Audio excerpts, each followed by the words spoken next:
A warm welcome to a new episode of Qvest Talk. In this episode, we shed light on a big topic, nothing less than the future of journalism. Regarding the production and distribution of news, we demonstrate how adaptation and innovation emerge as the keys. And we discover technologies that are changing the way we as an audience consume these news. Hi Paul, it's great to have you here today. Please feel free to introduce yourself and explain the current situation briefly for media companies and their audiences. Thanks for having me. So I'm Paul Charleston. I've worked in live sports broadcasting and newsroom for the last 16 years.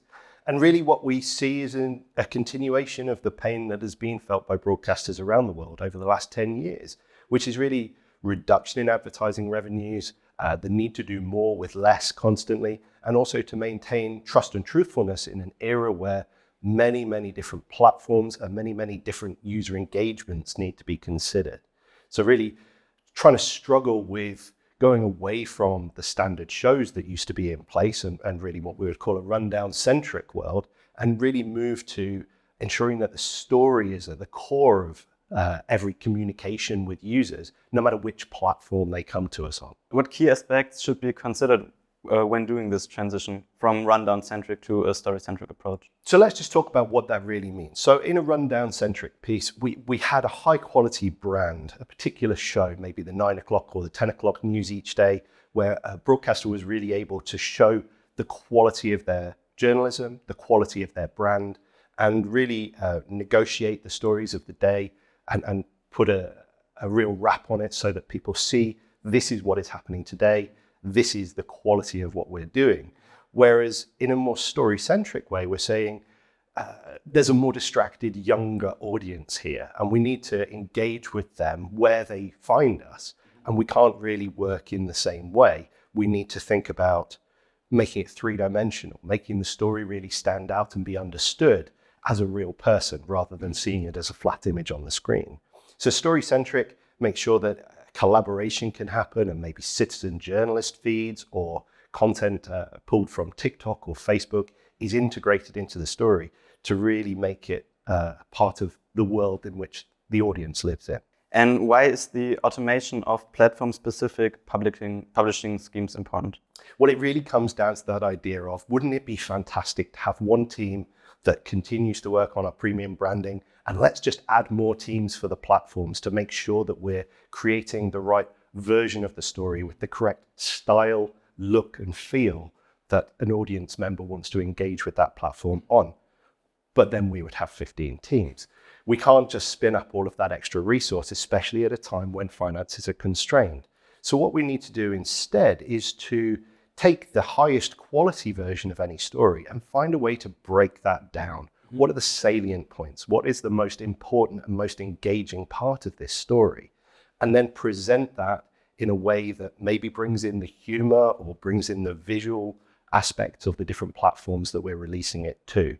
So it's about making sure that the newsroom can still achieve that lofty goal without having massive extra overhead in terms of personnel. So the automation can sit there, take a 16:9 video or a 9:16, create the one-to-one that we require, and all of those different versions, and perhaps use AI to really boil down a fantastically written piece into a very short and very engaging statement. Of course, these are great new possibilities, but what about the established shows? How can they succeed in this new model? Well, the key for them is collaboration. While they have always had to rely on sending a high-quality camera person and a reporter to an area to create their version of events, they can now, again, use all of that extra content coming from different platforms, but also all of the extras that they can get through those engagements, perhaps get the reaction of the community as well as what they are saying is the news, and really bring that in. It also enables them to start thinking in a much wider perspective to say, if we have a really big story that we're going to be breaking on our premium channel, we can tease that out through the different platforms. We can put out an Instagram story that says, come to the news at 10 tonight, you're not going to regret it. And really engaging with the user in a three-dimensional way. Wherever they go, they are engaged, and bring them back to that central location where your premium output is. And really re-establish that you are the trusted and truthful presenter of the news. And what challenges arise in this process? Well, the big one really comes to people and process. A traditional journalist is always worried about a scoop. They're always worried about making sure that their show has the best possible content. Embargoing can still happen between the platforms, but the idea is that you're more able to make that three-dimensional picture by engaging with all of the different pieces. And by having all of that media from all of the different teams, all of the citizens, all of the newswires available as part of the story, as soon as you go to that story to start considering how you're going to show it, you have a much better idea of what's going on. And then you can dispatch resources, you can and see where you are failing with that story coverage, and really benefit the journalist community within the broadcast environment to ensure that all of these platforms are getting the best possible output. Can you name some trends and developments that should be observed? Well, it's a fantastic thing that finally everybody knows what the newsroom has been doing for the last 15 years, which is automation. Unfortunately, now we call it all AI. So there are great movements with language models. So now we can take a fantastic script and we can use something like ChatGPT to condense it down to a salient point. We can also have the system read through the text and find out those important pieces on perhaps a long-term recording. So a trade show perhaps, or a presentation from a political figure. And we can instantly go to what that system tells us is the most important part of that feature.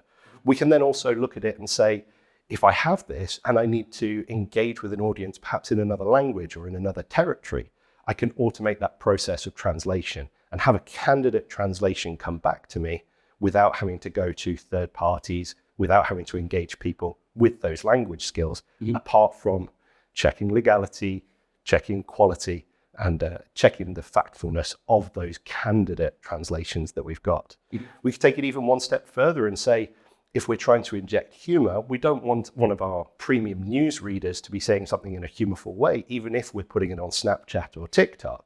However, we could use an automated, generated presenter using generative AI modeling to say we can have that presenter and they can do the humorous thing, which doesn't take away from our premium brand, but also shows that we're engaging audiences in the way that they want to see the world. But this also brings up another important topic when it comes to trust and trustworthiness, fake news.